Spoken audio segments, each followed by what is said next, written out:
All right. I was just mentioning to Eric how theological he looks behind this desk and then this. Oh yeah, I better hide that.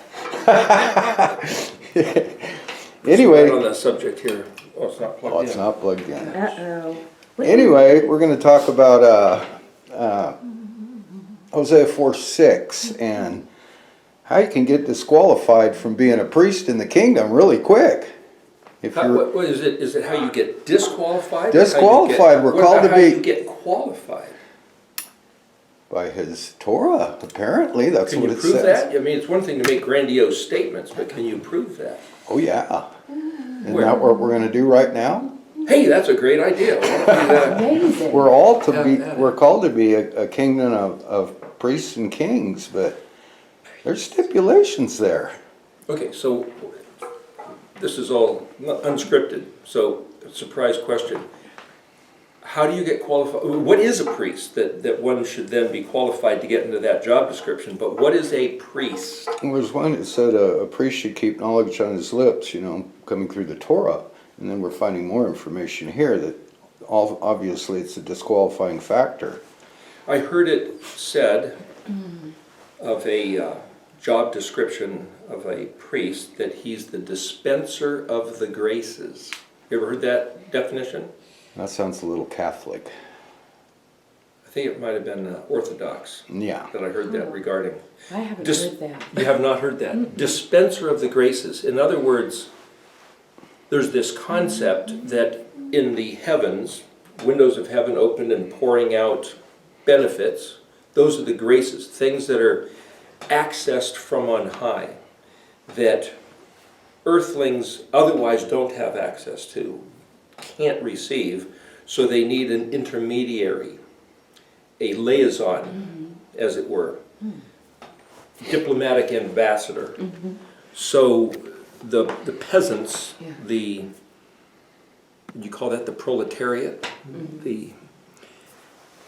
We who are unlearned, The laity. the laity, go to the cleric, the clerk, the clergy, the literate ones, who, because they're literate of the words and they have a certain calling on their life, calling of the... Remember back in the days before there were cell phones, and in fact the old, what they called the brick, this big heavy phone with a little antenna on it, was just been invented, and painting a house with this other guy, this younger guy, and he said, it seemed like the pastors of this particular church had these cell phones, and he says, wow, I wonder how you get to be a vineyard pastor. It's like, well, you need to, then you'll be entitled to one of these cell phones. It's like, well, I guess you need the call from God. Huh. Whoever God calls, if you receive that message, then you're entitled to have this message with the cell phone. It gives you a brick upside your head.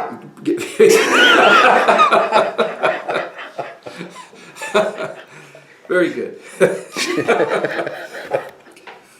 But you then can be the link between the peasants and the Almighty. Literally, so this concept of the laity takes their concerns. They need the graces, the grace, the mercy, the compassion, and so they give the request to the priest, and the priest then takes up the burden of those needs and brings them. Literally in the Orthodox Church, there's kind of like this concept of the Holy of Holies. The parishioners have no access. They stay out here in the congregation, and the priest goes into behind the closed doors and goes to the altar, kneels down, and offers up the petitions. I mean, that's his job. I was doing some work for a guy. How benevolent. I was doing some work for a guy one time, Orthodox priest, and he had sprained his back doing the kneeling and stuff. And it's like, it's an occupational hazard, pushing wheelbarrows of hundreds of pounds of concrete. And I was kneeling at the altar and sprained my back. He was laid up for a few days.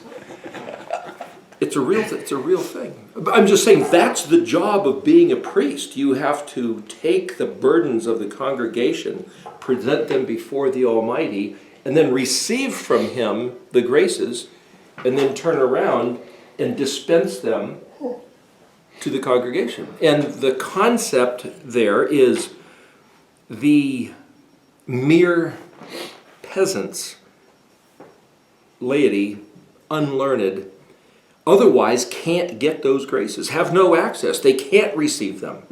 And from what I understand, the great offense of the Protestant church is that those numbskulls think that they can just barge right in, come boldly before the throne of grace, and receive for themselves without the use of a designated, called priest, gifted, ordained, appointed.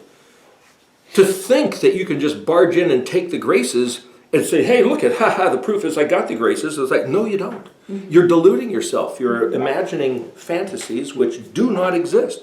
And from the Catholic perspective, Orthodox perspective, two different groups, but from their perspective of having a designated priest, the Protestants who don't have priests and think they can just get them are actually grabbing a hold of imaginary things which don't exist. They have no access to the graces without a priest who is the official dispenser of the graces. Just saying, if you're a Protestant and you've grown up in that delusion, your entire religious, spiritual understanding of the world is wrong. It's quite a little racket. Well, imagine if that's true. Now, I was raised as a Protestant, and it's like, in my mind, in my reality, it was all true. And then to hear the other side of the coin, it's like, no, you're just delusionally wrong. You're whatever you believe in is some dream that just doesn't exist. Yeah. It's like, well, how do you know what exists and what doesn't exist? If you listen to these guys, those guys are all going to burn in hell. If you listen to these guys, those guys are all going to burn in hell. And it's like, what? God, what? Will the real truth please stand up? How does one know what the real truth is? Well, let's just start digging in, finding out. The premise of this entire Erectology study, the premise of this whole looking into the ancient words, the pictures of the Paleo-Hebrew letters, is that there resides the truth. In these words of the Torah, in the 22 letters of the Hebrew alphabet, we will find, if you want to know whether this wall or this door frame is perfectly straight, you use what in the construction world is called a plumb line.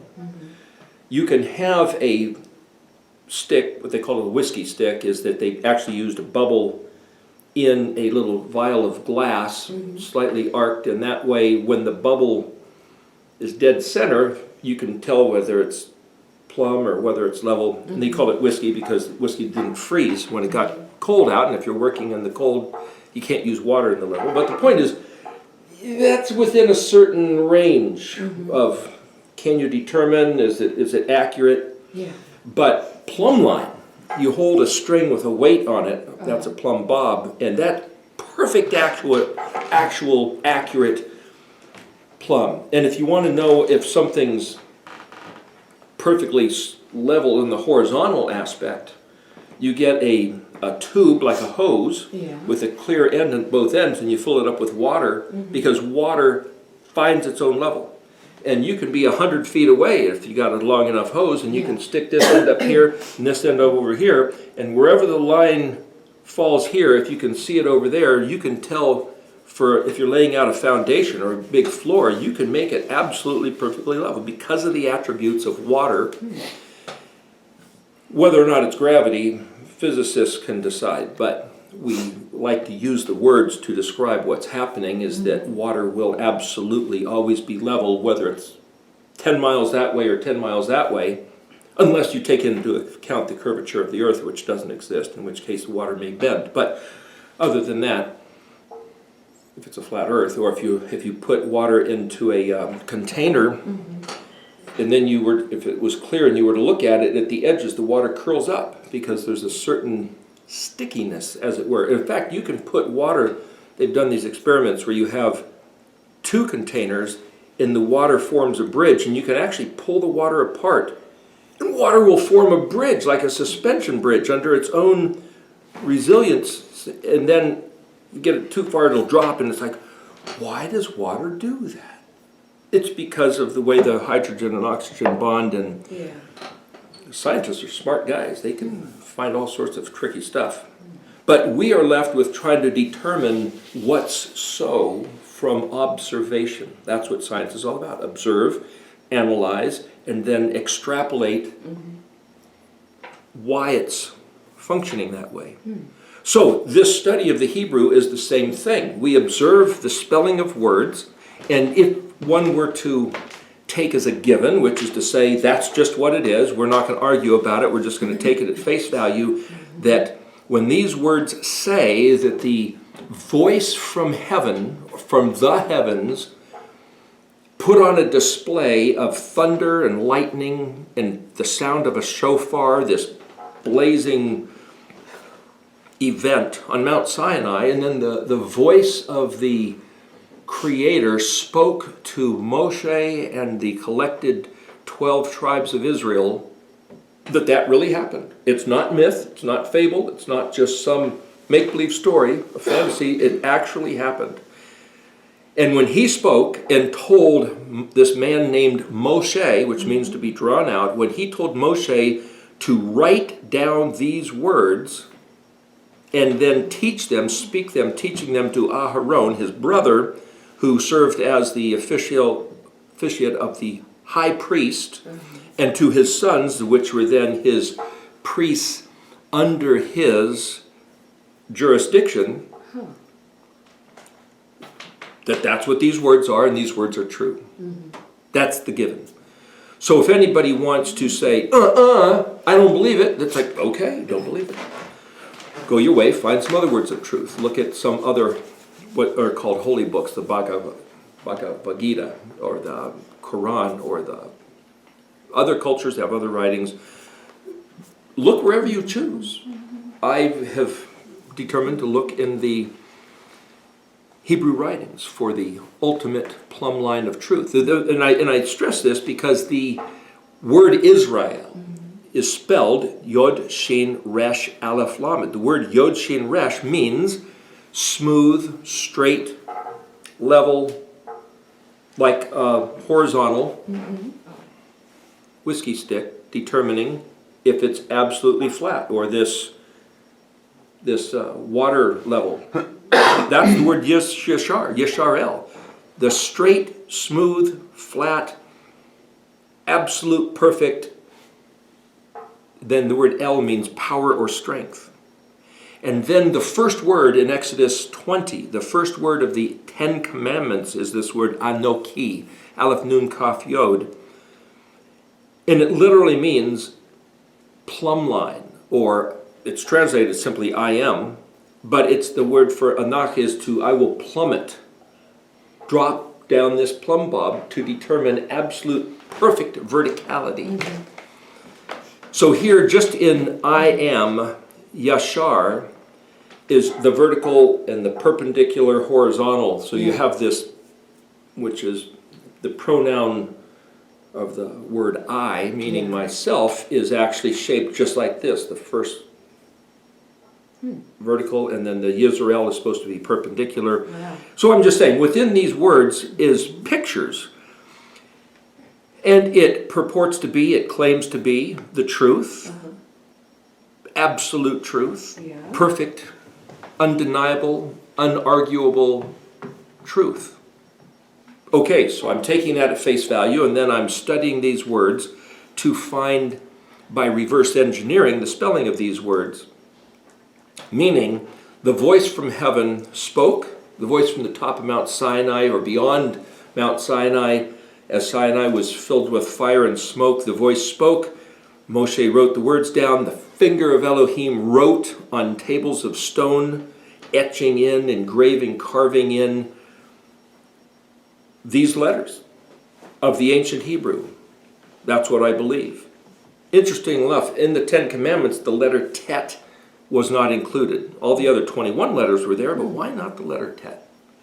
It's a mystery. But the point being that the finger that wrote these words on those tables of stone were in the Hebrew language. The Almighty who scattered, diversified the languages at the Tower of Babel, and then he said the nations were divided according to their language. So certainly he is the one who masterminded and deliberately split apart, permutated the languages.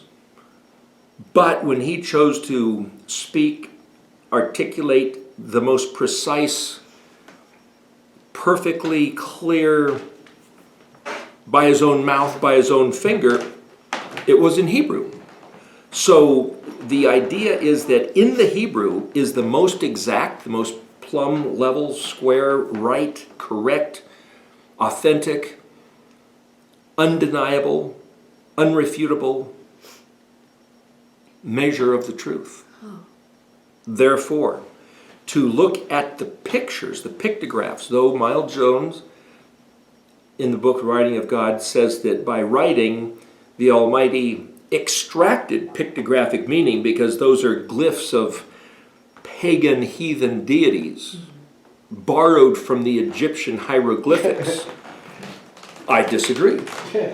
He doesn't see, apparently, I mean, he has a good theory, it's an interesting point, but he doesn't see that the pictographs of the Paleo-Hebrew are actually self-referential graphics of the one who authored the text, the 22 letters, in that chronological sequence, because they're keyed to the Moedim, correlated to the 7 days of creation in Genesis 1, fit exactly to the thematic logogram imagery of the Mishkan in Exodus 25, and tell the story like a comic book, a storyboard of Yeshua being the valid, true Mashiach, thus qualifying the pictographic meanings of the letters, thematic logograms of the 22 pictures of the Paleo-Hebrew, that they are authored and thus approved by Yahweh our Elohim. That's my vantage, that they have nothing to do with the hieroglyphics of Egypt, even though some Egyptian hieroglyphics, like the letter Mem, for example, looks like water. It's just a zigzag shape in one form. I contend that the Egyptians borrowed it from the Hebrew, not that the Hebrews extracted it from the Egyptian hieroglyphics. Just to set the record straight so that people know where I'm coming from. What's all this got to do with a priest? Well, the word priest in Hebrew is kaf he nun. Just for what it's worth, the kaf is the 11th letter. It's an open hand. The he is the 5th letter. It's basically, hey! One of the pictographs is shaped just like that. Jeff Benner uses a format where the guy's legs are actually drawn, but it's literally a guy standing up like this and saying, hey, to draw attention.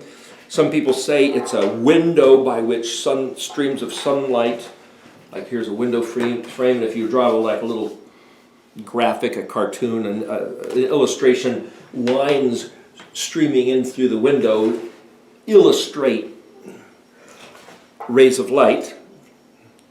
And then the letter nun, they say nun is a fish jumping, but the word fish is dag. Dag is the wiggle or tickle. And that's the word fish. So nun isn't fish.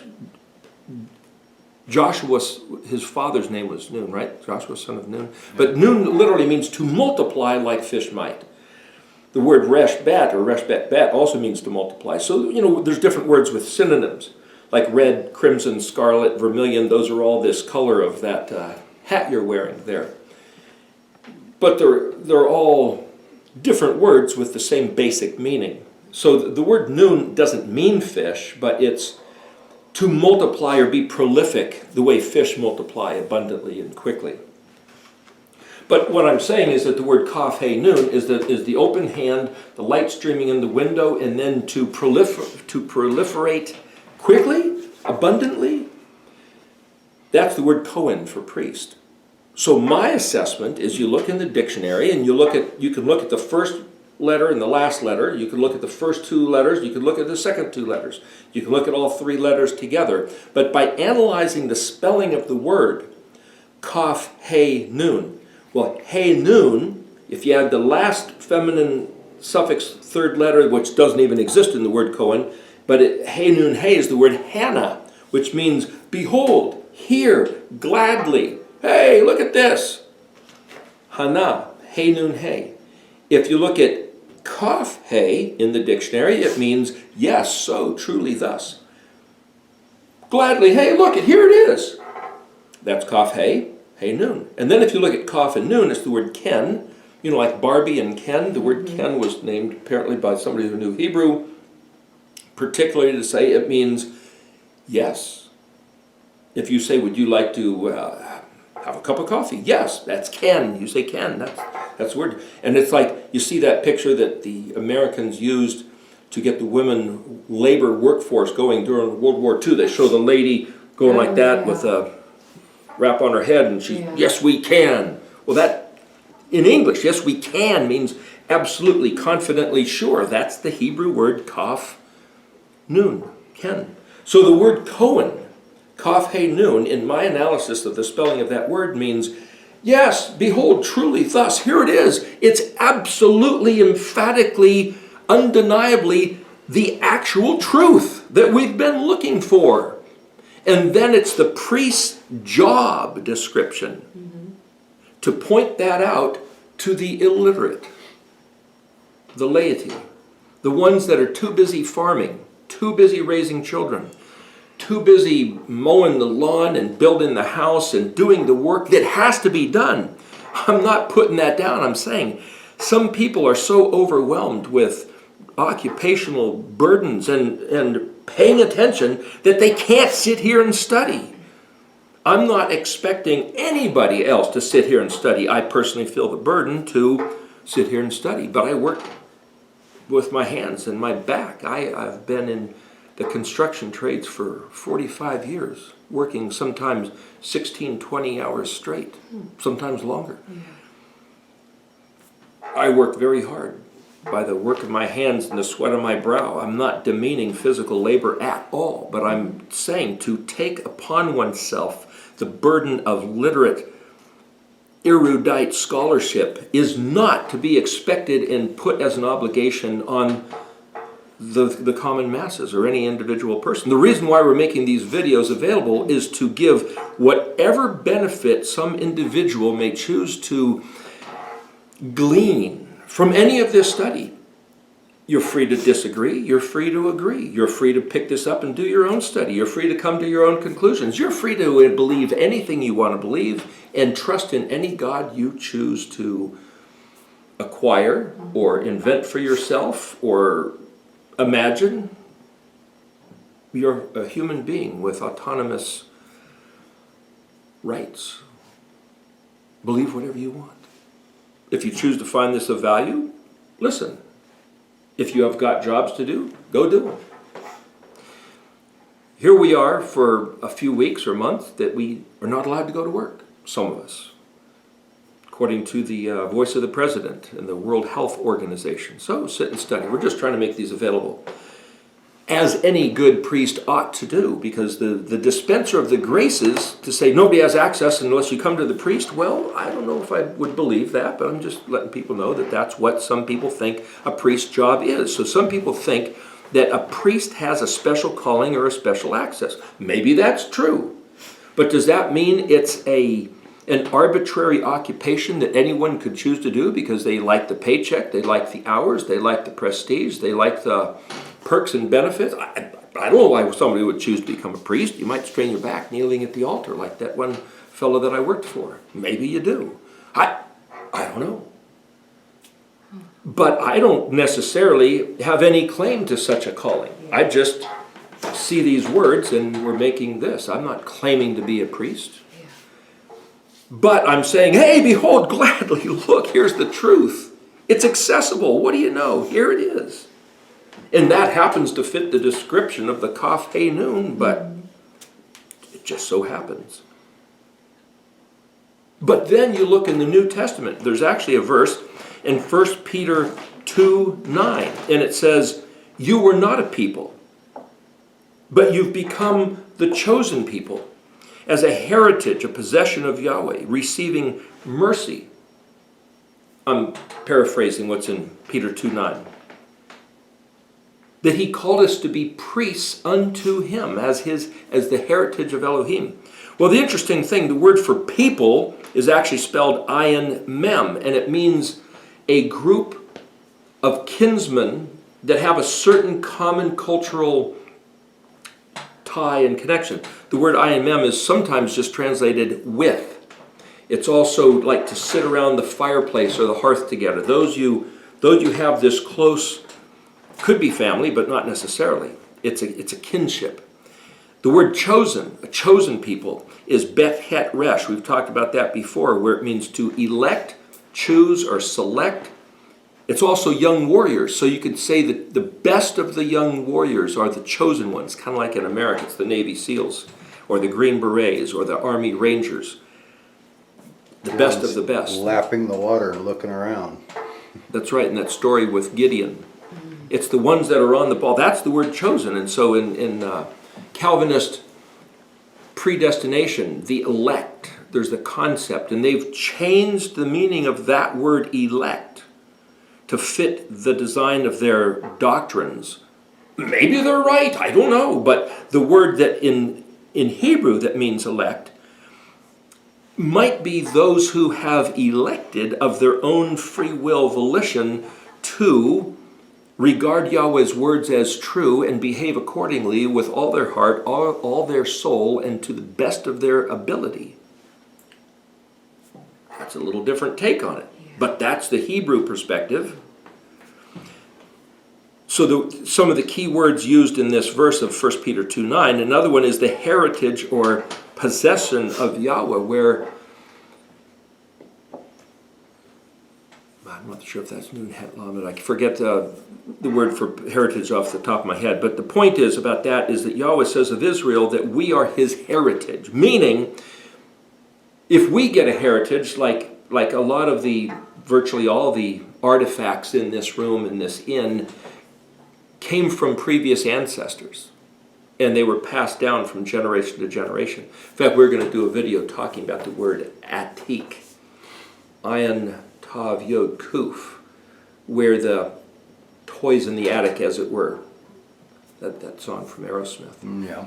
Concept of Aerosmith and the concept of toys in the attic, that could be its own discussion. But the words, one who makes arrows, one who chatzadi is the word in Hebrew, and Yahweh says that Israel, Ephraim is the arrow, and Yehudah is the bow that he gets in all this other imagery. But the point is, we have a heritage of that which is handed down generation after generation to make use of and find those things that are most valuable and retain them and keep them up and put them back into service.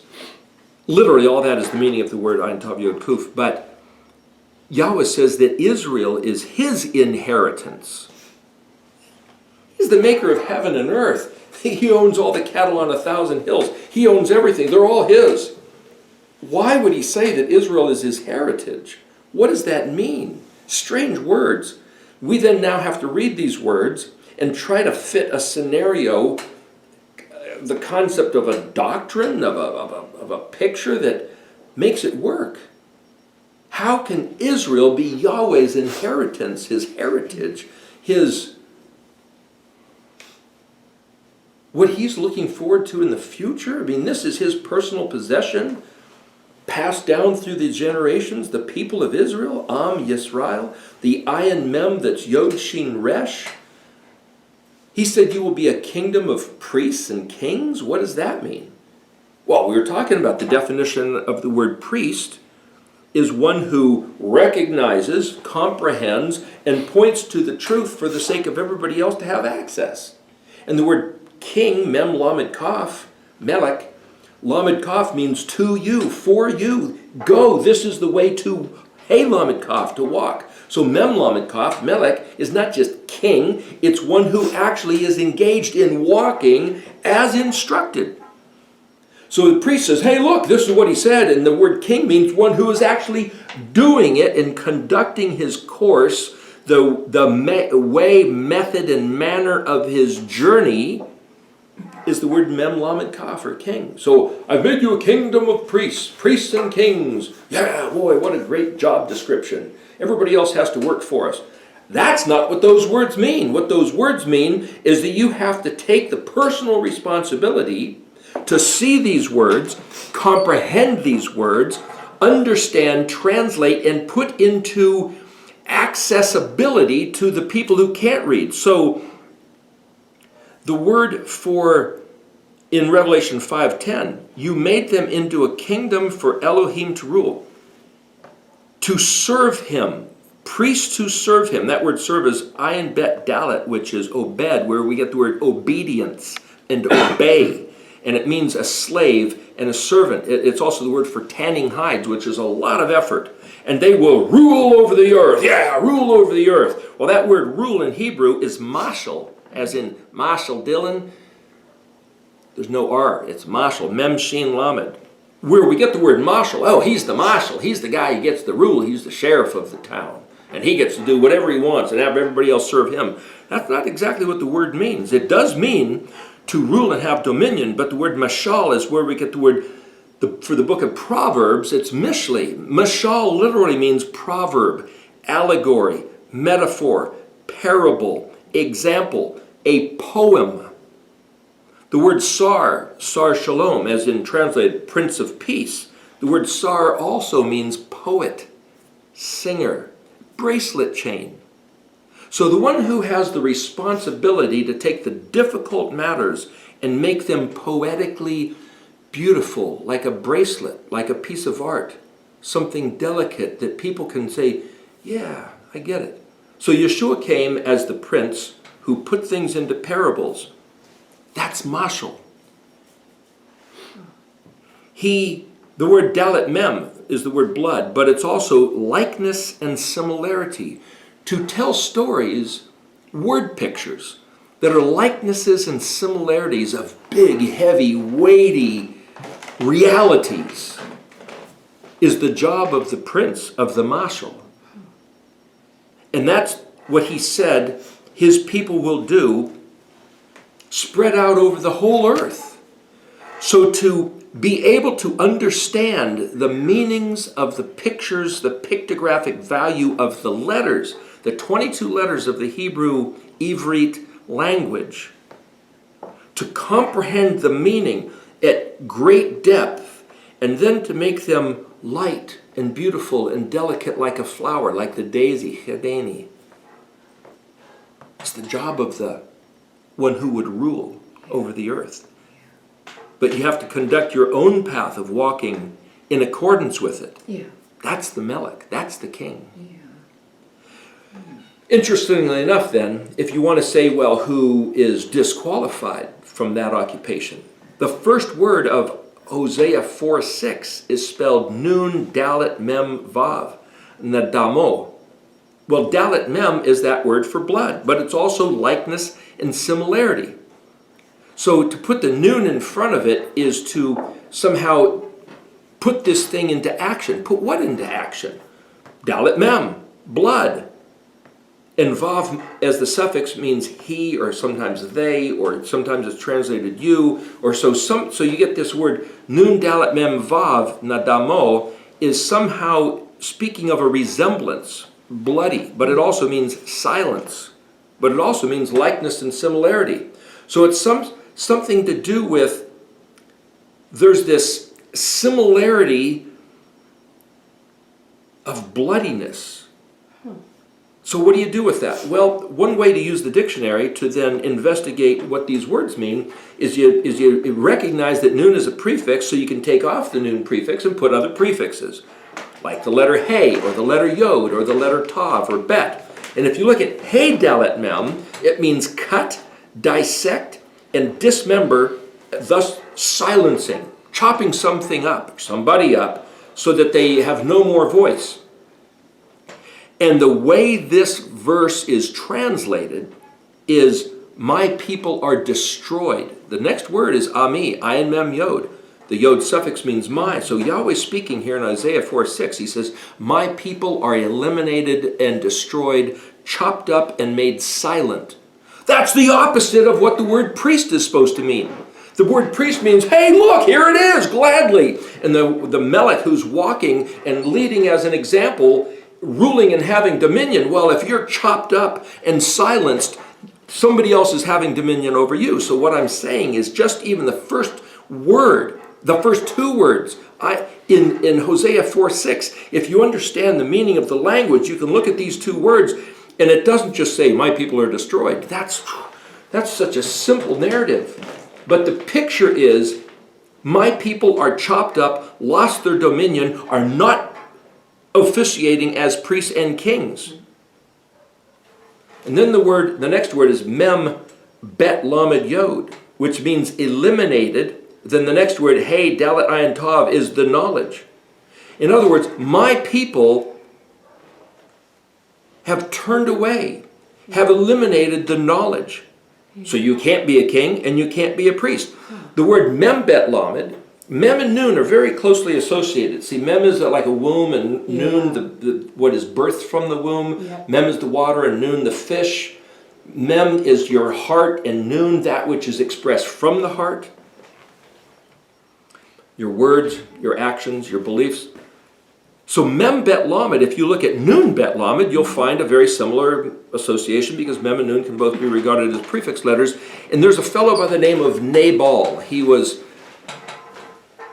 Abigail's husband. David ended up marrying Abigail, but Nabal was a wealthy man, and his name means fool. And Abigail said his name means fool, and he's behaving just like one. Well, it's not just the word fool, but bet lamed, so nun is a prefix letter. Bet lamed can also mean vain, empty, disgraced, despised, wither, fade, and senseless.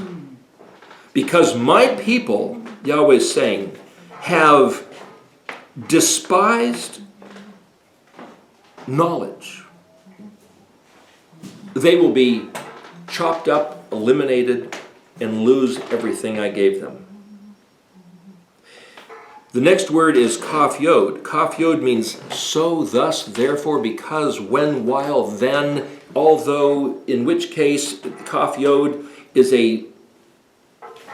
kaf is the letter for my hand raised, yod is the suffix meaning my, but kaf is a prefix letter, means like, as, similar. So it's kaf yod is a word just like this word for mashal, which means an allegory or proverb or parable, poetically just like me, is the word kaf yod. So kaf yod is also a burning or a branding.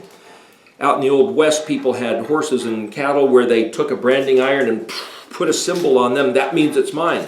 So literally the word kaf yod, meaning a burning or branding, means this is mine, just like me. And when Yahweh said that he wants us, his people of Israel, to be kings and priests, kaf yod means just like me. Exactly in my thinking, in my disposition, synchronized echad with Aleph Tav. So you have to know Aleph Tav, that's the first letter, the 22nd letter, and the whole gamut. Aleph, the first letter, Tav, the last letter, and every other letter in sequence by what they mean, the number value, the pictographic value. If you know the Aleph Tav, then to correlate your life, your consciousness, your heart, your attitude, your perspective on how you choose to then see things, it's like holding up the plumb line, taking that water level and saying, what did he say? What did he mean? Okay, let's engage and do it. Yeah.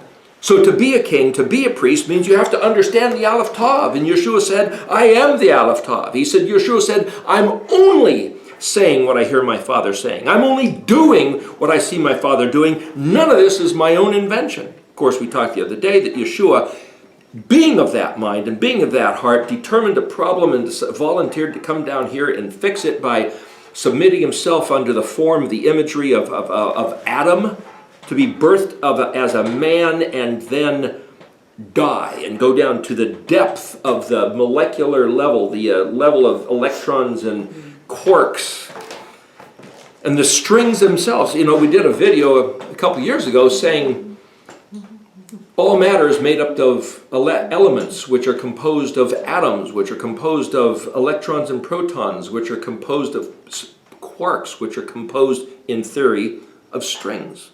And those strings are wiggling, but nobody knows what they are, and we propose that the string, which is massless string of information, is actually the Hebrew Aleph Bet. Yeah. So the string of information, Aleph Bet, Gimel Dalet Hey Wav Zayin Het Tet Yod Kaf Lamed Mem Nun Samach Ayin Pei Zadi Kuf Resh Shin Tav, that wiggling, and of course you go to Genesis 1 verse 2, it says the Ruach Elohim Merechefet al Pnei Hamim. So the Ruach of Elohim is the expanse, it's translated spirit, but it Merechefet, it hovered, fluttered, it wiggled. So the wiggling mind or string of information from Elohim is the very first thing ever invented, and then he hovered over the waters of the deep. That's what established all of creation. So string theory, as the scientists have proposed, I believe, is this Hebrew letters moving, wiggling, merechefeting. That's the beginning of it all. But if you don't understand that, then you're going to have a different mind of a different priest, of a different type of king that doesn't do what Yahweh said. Yeah. And if this is the knowledge, if this is the Dalet Ayin, that's the word knowledge, Dalet Ayin Tav, Yod Dalet Ayin, Yada, Yoda, he knows. Star Wars, that guy Yoda, he knows. That's what it means. He understands, he has the knowledge. Yeah. So Yahweh says, because you have brought knowledge of being like me to nothing, then just like you, ki ata, just like you, the knowledge, hey dalet ayin tav, mem aleph samik tav, ve vav aleph mem aleph samik aleph kaf. What's all that? Well, it's the same word, mem aleph samik, written twice in two different aspects. You will melt, be despised, rejected, abhorred, loathsome, something contemptible. This is going back to that same principle that we mentioned numerous times. Gimel mem, gam, heaped up, even so, reciprocal, a mirror image. The attitude we have about Yahweh's words, the attitude that anybody might have regarding this study of trying to analyze the meaning of these letters, even so you will become. So if we as a people of Israel, of humanity, of Adam, the race of Adam on the face of the earth, if we despise the knowledge of these words and letters, of Yahweh's own personal revelation, of himself, of his heart, of his attitude, of his intention, what he's going to do, how he did it, of his Mashiach. Remember, Shin Yod Het means conversation and communication. So Mashiach means the one who is the tangible, or the one who is living and behaving according, in league with, in line with, plumb level square with the conversation of these words. That's the word Mashiach. And anointed as the priest called to be the dispenser of the graces, which are all the things that comes out of this, that are accessible to the illiterate ones. But if we spurn and despise that knowledge, we will become despised, spurned. And if we find these matters to be loathsome, we become loathsome. If we abhor these dang, stupid, grievous words of the Torah instructions, then we become abhorred. Not only by Yahweh himself, but by our enemies and neighbors that he will allow to be stirred up against us. We will be rejected as priests of mine. That's what these next three words say. Then the next word, and vav, tav shin kaf het. Well, that word shin kaf het means to forget, or it means to find.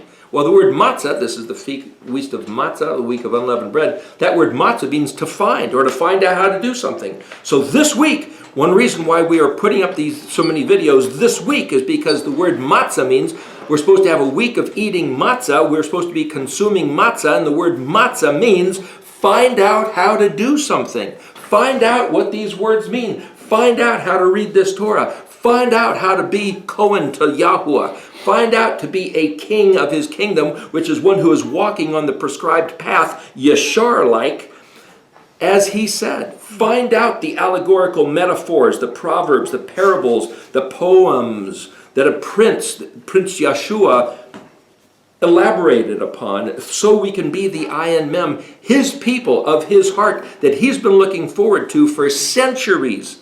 Ever since he made Adam.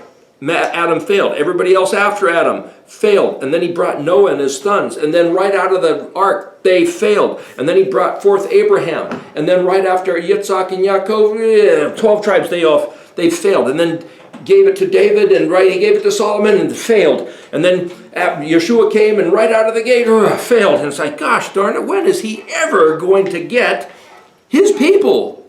He said he was looking forward to this time when they will be my people, and I will be their Elohim. That people is ayin mem. They will be my ayin mem with me, in league with me, sitting around the fireplace with me, talking about this stuff with me. He is envisioning that reality.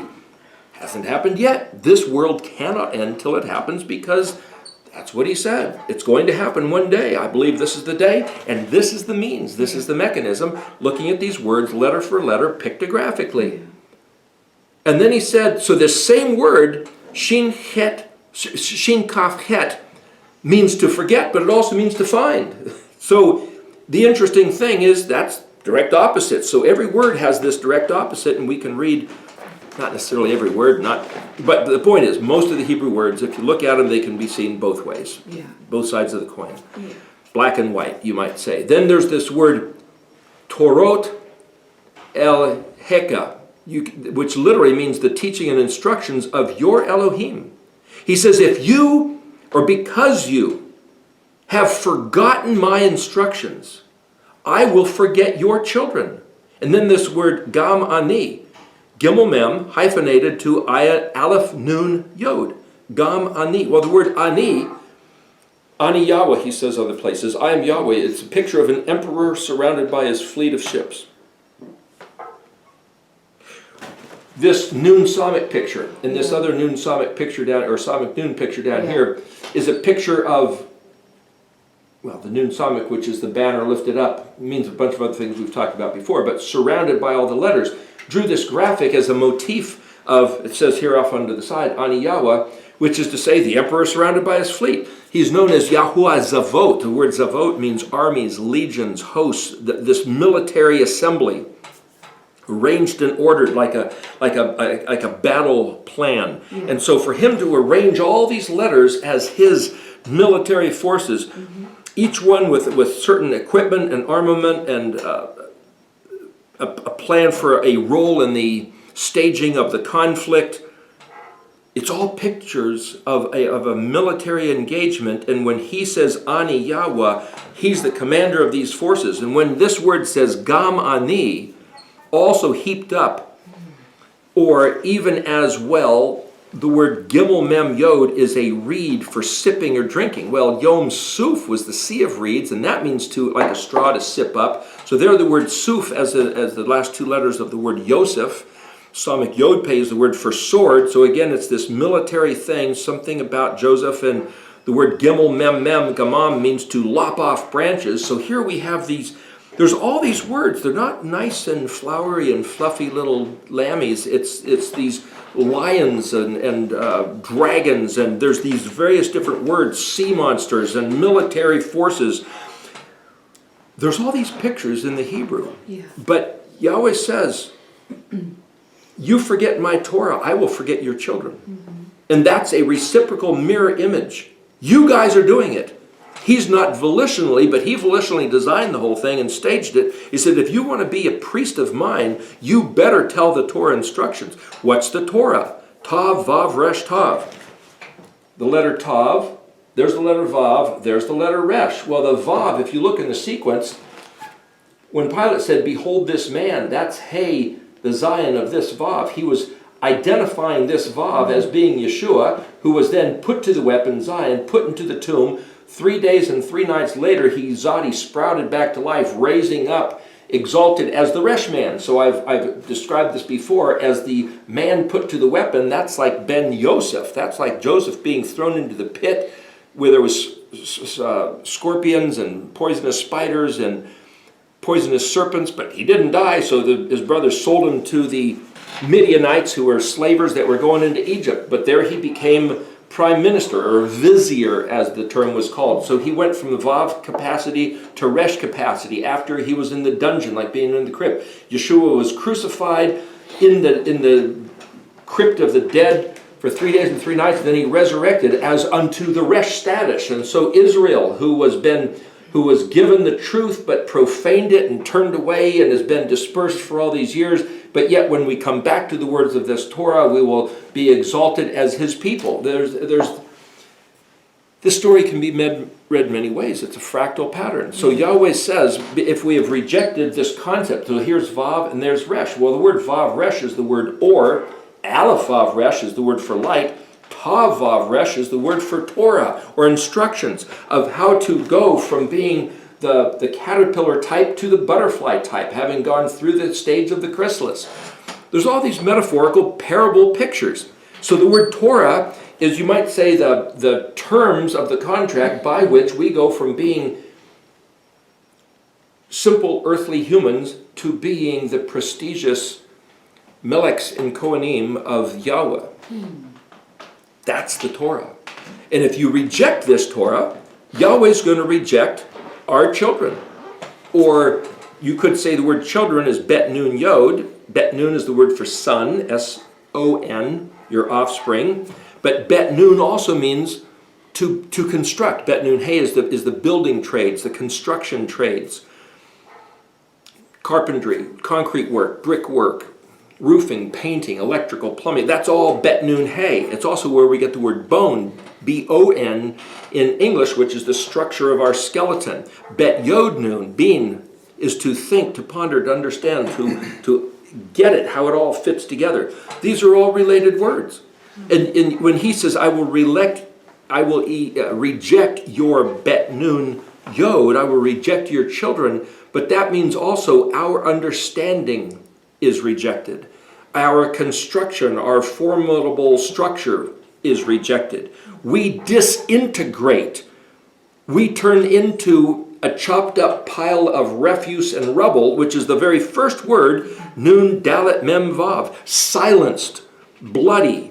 So we are his people. Yahweh has put this into the structure of how everything works in the universe. If we are his people and we engage the learning, the knowledge that he has put into his words and letters of his Torah, we become established as the kings and priests. If we reject it to the degree, to the nature, and in the way that we find his words to be despised, rejected, abhorred, loathsome, or contemptible, despicable, we become just like it. And we lose our calling, we lose our office, we lose the potential.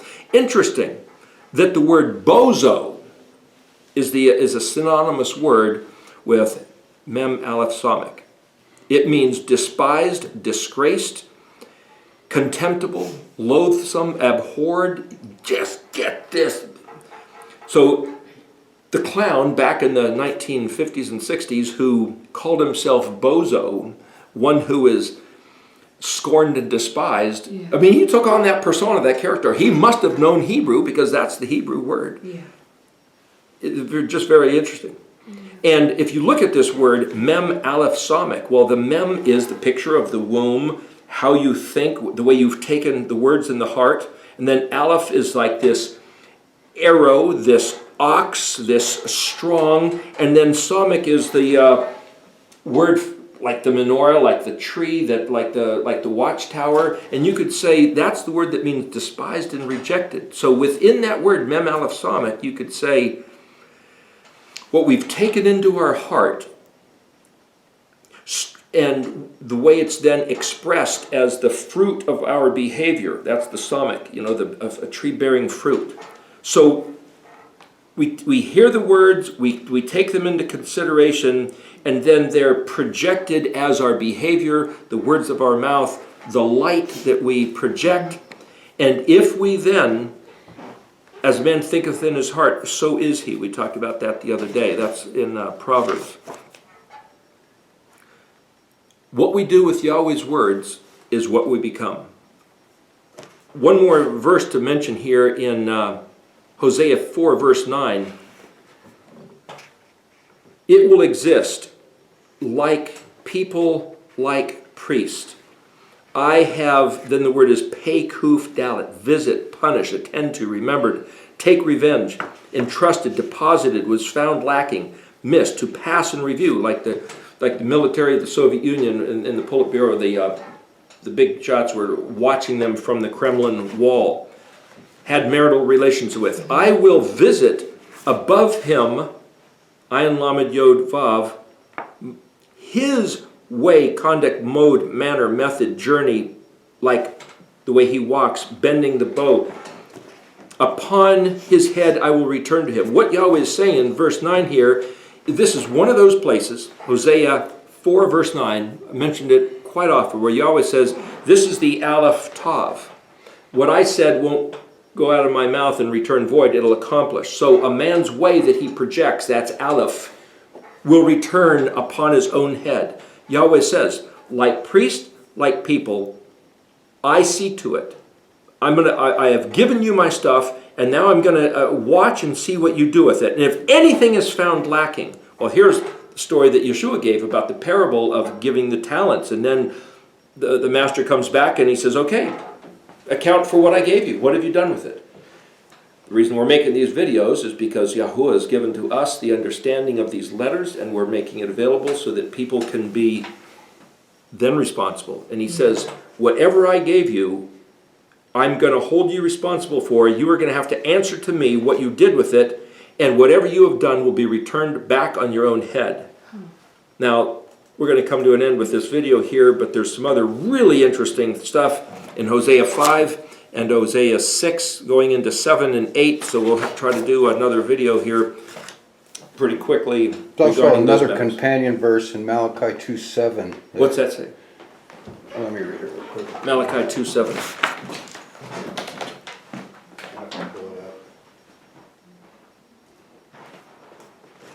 The lips of the priest should guard knowledge, and they seek the Torah from his mouth, for he is the messenger of Yahuwah of hosts. So it's pretty much a companion witness to Hosea 4:6. A priest of a Cohen of Yahuwah has to be the liaison messenger of the words of his mouth. That is the job of priest, of Cohen. So if you think that you would like to be having the occupation in the coming kingdom of priest of Yahweh, you better learn these words. Hallelujah. If you don't agree with the way I'm presenting the words, figure out how to comprehend them for yourself. But I am saying emphatically, the meaning of these letters are keyed to the very Mishkan itself. And the pattern, the Tabanit, is that Yeshua is hidden within. And Yeshua is the Mashiach of Israel. And when you see that, there's this phrase, Ayin Dalet, Ayin Tav, until the time, Daniel 12:4, and everything crystallizes into view as a hyperdimensional understanding similar to the geometric structure of the plant called equisetum, the horsetail plant. And all these words you'll find in the dictionary, and all of them are just incredible. All right, till the next video, Till the next shalom. Hallelujah.